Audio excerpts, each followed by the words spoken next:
है। तो चलिए आज हम बात करेंगे महाराष्ट्र में सबसे ज़्यादा सबसे धूमधाम तरीके से मनाने वाला फेस्टिवल यानी आषाढ़ी एकादशी। आई थिंक आप में से कुछ लोगों ने महाराष्ट्र में सेलिब्रेट होने वाले आषाढ़ी एकादशी के बारे में सुना ही होगा या फिर आपने पंढरपुर के बारे में तो सुना होगा। पंढरपुर एक तीर्थ स्थल है जहाँ पर भगवान विठ्ठल विराजमान है। महाराष्ट्र में भगवान विठ्ठल को सबसे ज्यादा माना जाता है। भगवान विठ्ठल श्री कृष्ण के ही यानी विष्णु की ही अवतार है। अगर आप उनके बारे में जानना चाहते हो तो मैं अलग से वो वीडियो बनाऊंगी कि वो पंढरपुर में प्रकट कैसे हुए, उनकी क्या स्टोरी है और उनको महाराष्ट्र के लोग इतने ज्यादा क्यों मानते हैं।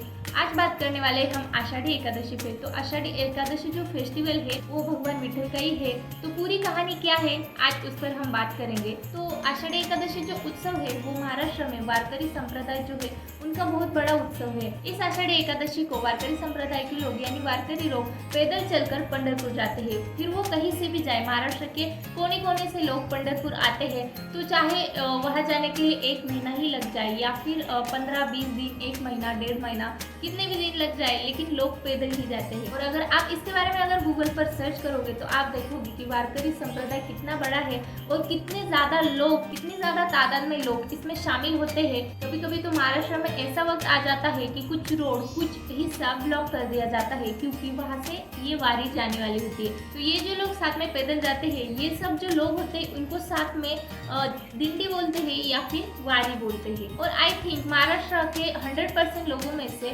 80 से 90% लोग वारकरी संप्रदाय से जुड़े हुए हैं। तो इस साल ये आषाढ़ी एकादशी आने वाली है 29 जून को। 29 जून को ये आषाढ़ी एकादशी है और लोग शायद 1 जून से ही निकल चुके हैं वारी के लिए।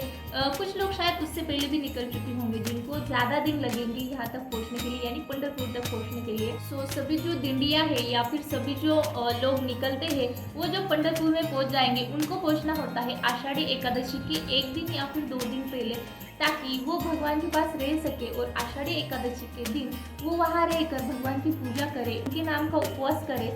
और घर में भी जो लोग रहते हैं यानी हम सब लोग घर पर भी उपवास करते हैं। आषाढ़ी एकादशी का दिन पूरा दिन व्रत होता है और फिर दूसरे दिन भगवान को भोग लगाकर फिर उपवास तोड़ा जाता है। आषाढ़ी एकादशी एक ऐसा फेस्टिवल है जो महाराष्ट्र में दिवाली से भी ज्यादा, इसके लिए लोग ज्यादा एक्साइटेड होते हैं, इतने ज्यादा उत्सुक होते हैं कि हर कोई चाहता है कि वो वारी में चला जाए। लेकिन कुछ रिस्पॉन्सिबिलिटीज होती है, घर के भी कुछ काम होते हैं, उसकी वजह से कुछ लोग जा नहीं पाते। लेकिन बड़े बुजुर्ग तो 100% इस वारी में शामिल होते हैं क्योंकि हमारे महाराष्ट्र में कहा जाता है कि अगर जिंदगी में एक बार ही वारी नहीं की तो कुछ नहीं किया। जिंदगी में एक बार तो वारी में शामिल होकर पैदल विठ्ठल भगवान के दर्शन करने चाहिए। और शायद आप सभी लोग तो जानते होंगे कि महाराष्ट्र को संतों की भूमि कहा जाता है। तो यहाँ पर बहुत सारे ऐसे संत हो चुके हैं और पुणे में ही सबसे बड़े 2 संत विठ्ठल भगवान के जो परम भक्त थे, जो बहुत ज्ञानी और बड़े संत रह चुके हैं यानी संत ज्ञानेश्वर और संत तुकाराम महाराज, इन दोनों की तीर्थ स्थल भी पुणे में ही है।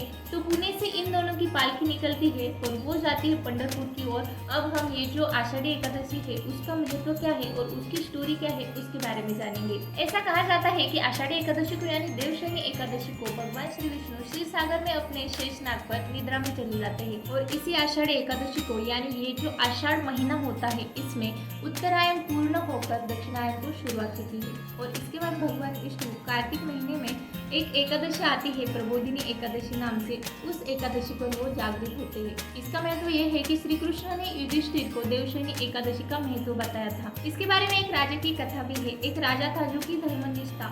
उसके राज्य में 3 साल तक सूखा पड़ा हुआ था, लेकिन राजा को कहीं से भी देव को प्रसन्न करने का कोई भी उपाय नहीं मिला। उसके बाद आखिर तक एक ऋषि थे अंगिरस नाम से, उन्होंने राजा को देवशयनी एकादशी का महत्व समझाकर उनको ये व्रत करने को कहा। फिर भगवान विष्णु की कृपा से उनके राज्य में बारिश हो गई। आषाढ़ी एकादशी का महाराष्ट्र में बहुत ज्यादा महत्व है। इस दिन आलंदी से संत ज्ञानेश्वर महाराज की पालकी, देहू से संत तुकाराम महाराज की पालकी, पैठण से संत एकनाथ जी की पालकी, त्र्यंबकेश्वर से निवृत्तिनाथ महाराज की पालकी, शेगांव से संत गजानन महाराज की पालकी, इलाहाबाद से मुक्ताबाई की पालकी और उत्तर भारत से संत कबीर जी की पालकी आती है। और अभी मैंने जितने भी नाम बताए ये सभी संत बहुत ज्यादा ज्ञानी और उनको बहुत ज्यादा महान माना जाता है। उन्होंने विठ्ठल भगवान की सेवा कर लोगों को धर्म के रास्ते पर चलना सिखाया और उन्होंने बहुत सारे ऐसे मार्ग बताए जिससे हम भगवान को पा सकते हैं। ये सब था आषाढ़ी एकादशी के बारे में। आषाढ़ी एकादशी आने वाली है 29 जून को, जिस दिन महाराष्ट्र में बहुत बड़ा उत्सव मनाया जाएगा। और अभी से वारकरी लोग जा चुके हैं दिल्ली में, जो जाएगी पंढरपुर को। तो अगर इसके बारे में आप और जानना चाहते हो तो मैं शॉर्ट में वीडियोज अपलोड करती रहूँगी। कहूँगी वारी के बारे में या फिर वारकरी के बारे में, दिंडी के बारे में, या फिर आप मेरे इंस्टाग्राम आईडी को भी फॉलो कर सकते हो, वहाँ पे आप मुझसे सवाल कर सकते हो। फिलहाल मुझे दीजिए इजाजत, में मिलूंगी आपसे अगले वीडियो में। रामकृष्ण हरी, रामकृष्ण हरी। वारी चुकायाची नाही।